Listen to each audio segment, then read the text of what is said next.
Bonsoir. Ce soir, c'est Mamie qui raconte l'histoire d'un monstre pas très gentil. Winnie passa ce jour-là chez Jean-Christophe afin de lui réclamer du miel pour déjeuner. Manque de chance, le petit garçon n'était pas à la maison. Winnie découvrit un message d'absence sur le perron.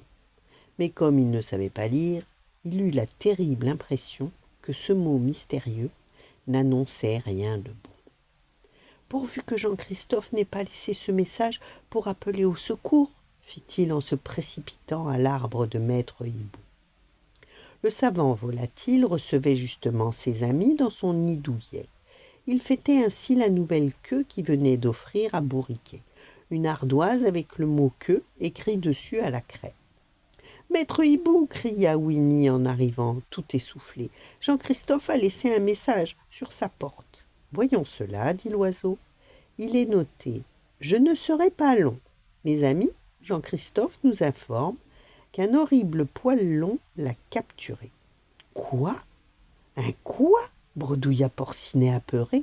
« Un poil long, » répéta maître Hibou.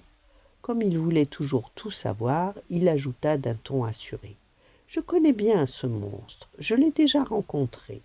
Il est affreux, sale et méchant. D'ailleurs, il doit y avoir une image de lui dans mon encyclopédie. » Et il se mit à feuilleter son almanach en faisant mine de chercher un poil long, alors qu'en vérité, il ignorait absolument à quoi pouvait bien ressembler un monstre à poil long.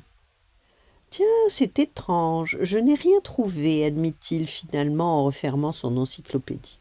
« Vous pourriez nous le dessiner sur l'ardoise, suggéra soudain Petit Gourou.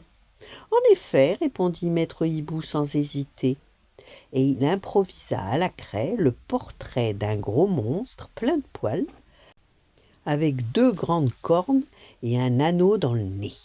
« Le poil long n'a pas son pareil pour nous gâcher la vie, expliqua-t-il. Il gribouille dans les livres, il détraque les horloges, il fait tourner le lait d'un soufflet, il troue les chaussettes d'un coup de corne. « Oh, malheur de moi !» bredouilla Porcinet, de plus en plus effrayé. « Ce monstre n'est donc pas très gentil. »« Oh, ne t'inquiète pas, surtout !» s'exclama alors Winnie, soucieux de réconforter son ami. « Parce qu'en réalité, si tu aimes qu'on casse tes albums préférés, qu'on déchire tes vêtements, le poil long finira par devenir ton meilleur ami, au contraire. » Voilà. Bonne nuit, faites de beaux rêves et à demain.